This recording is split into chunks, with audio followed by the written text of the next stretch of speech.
The Dust Bowl. Meet the Dust Bowl, a disaster that turned America's farmland into a barren desert.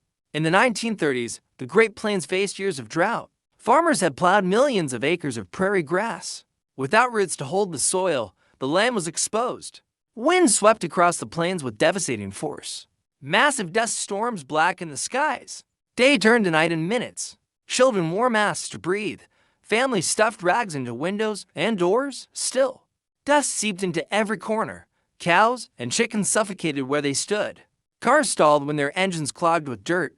One storm in 1930 carried dust to New York.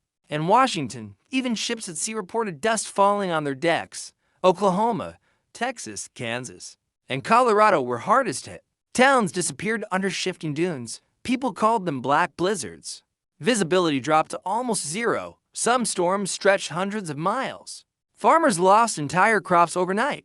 Bankruptcy swept through rural communities. Over 1 million people were forced to leave. They became known as Okies. Many migrated to California in search of work. They faced poverty, discrimination, and hardship. The Dust Bowl worsened the Great Depression. Food shortages spread across the nation. The federal government responded.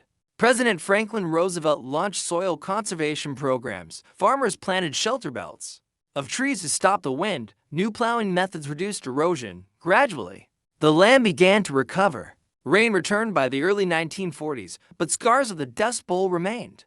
Families never forgot the hunger and dust. Photographs by Dorothea Lange captured the suffering. Her image, Migrant Mother, became iconic.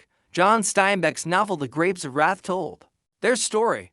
Thousands of families lost their farms forever. Some communities never recovered. The Dust Bowl remains a warning. Poor land use and climate change can devastate entire regions. It showed the link between environment and survival. Agriculture had to change or die. New generations learned conservation. From the disaster, scientists still study the Dust Bowl today, and the lesson endures. When people exhaust the land fights back, a tragedy of soil and wind, but also of human choices.